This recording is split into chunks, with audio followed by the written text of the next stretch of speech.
sesión 1.05 de la hora de Física 1. Mi nombre es David Valdés Pampañopa y pertenezco al primer ciclo de la carrera de Mecatrónica. Hola, mi nombre es Diana Sherlyn Vargas Pastor y estoy estudiando el primer ciclo de la carrera de Ingeniería Civil. Hola, mi nombre es Jamie Saldiero González, soy estudiante del primer ciclo de la carrera de Ingeniería Civil de la Universidad de Ingeniería y Tecnología. Yo soy Rubiacil Condori Molina, estoy cursando el primer ciclo en la carrera de Ingeniería de la Energía en UTEC. En esta oportunidad realizaremos experimentos con el objetivo de determinar el coeficiente de fricción estático y cinético de una lata de atún de 170 gramos. Los materiales que utilizaremos serán los siguientes: una lata de atún de 170 gramos, un transportador con 180 grados, un corrector para marcar en el transportador el ángulo que midamos y un celular para poder usar un transportador digital. Usaremos también una cinta métrica o wincha con precisión de 0,1 centímetros y incertidumbre de 0,05 centímetros. Además utilizaremos una plataforma que nos permitirá modificar el ángulo de inclinación, permitiéndonos detectar el ángulo apropiado para poder determinar el coeficiente de fricción estático de la lata de atún. Procederemos a aumentar el ángulo de inclinación para poder detectar el ángulo en el que la lata tiende a deslizarse.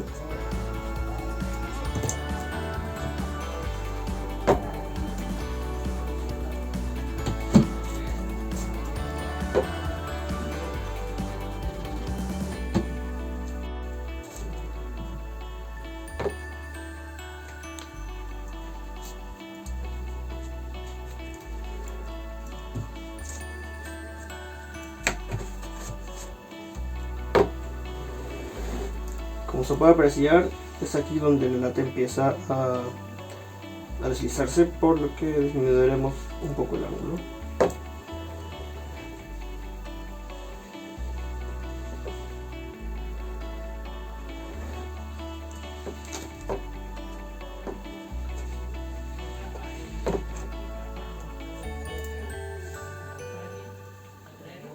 Al parecer es este ángulo el que permite que la lata no deslice, pero esté a punto de deslizarse, por lo que se podría considerar el ángulo apropiado para determinar el coeficiente de fricción de la lata. Ahora, para calcular el coeficiente de rozamiento cinético, vamos a utilizar una plataforma con un ángulo de inclinación determinado. En este caso fue medido con un aplicativo móvil de precisión de 1 grado. Las medidas de los catetos y de la longitud de la rampa se hizo con una regla de precisión de 1 milímetro. El tiempo es tomado con un aplicativo de precisión 0,1 segundos. Ahora procederemos con el experimento y para ello debemos dejar deslizar un objeto que en este caso es una lata de atún de 170 gramos y tomamos el tiempo que le toma recorrer toda la rampa. Ahora procederemos a realizar nuevamente el experimento, manteniendo todas las medidas iguales, como es el ángulo, las longitudes de los catetos, la longitud de la rampa, pero esta vez cambiando el medidor del tiempo y cambiándolo por otro más preciso. Ahora veamos qué cambios ocurren.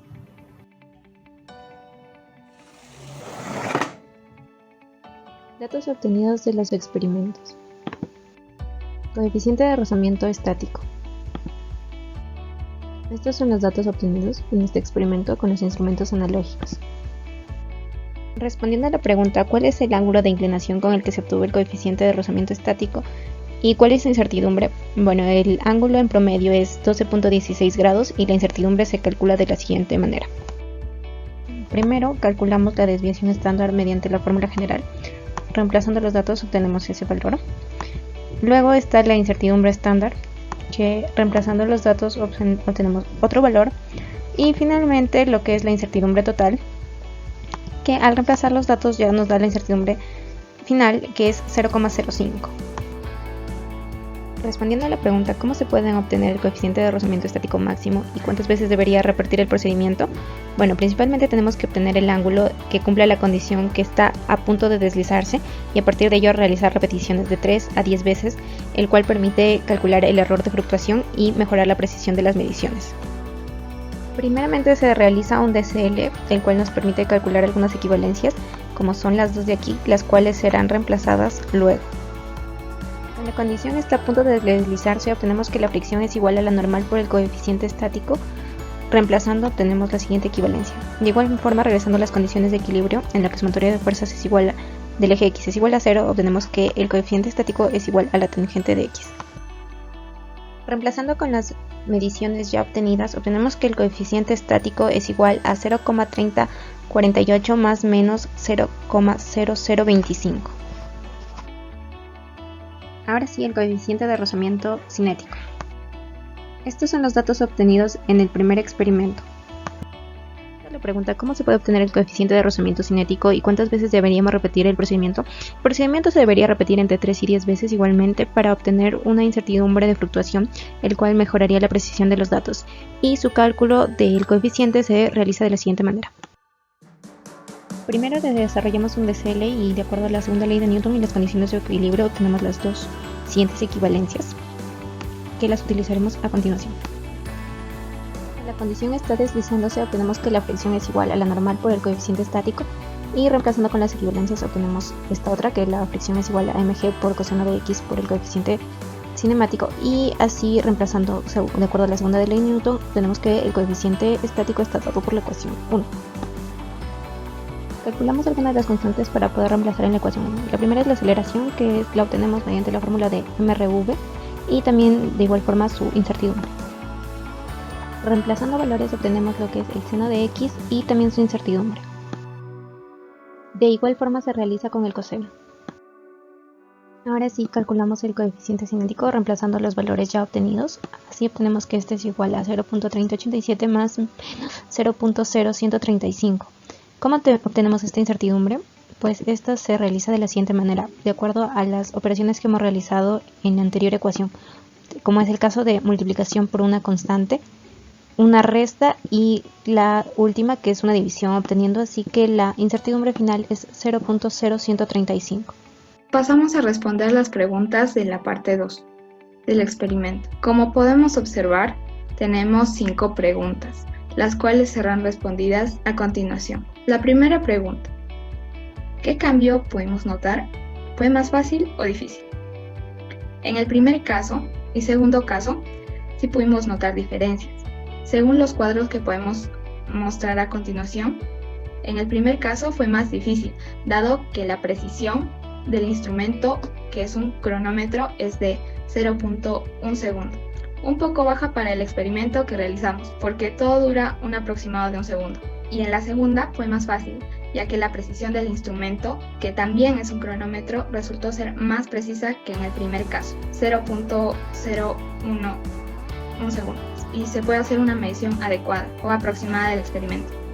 En la segunda pregunta, como podemos observar, los instrumentos a usar son una regla, una aplicación con la cual podemos medir ángulos, o en otras palabras, un medidor de ángulos digital, un cronómetro también digital. La precisión es 0.1 centímetro y la incertidumbre es 0.05 en la aplicación para medir el ángulo.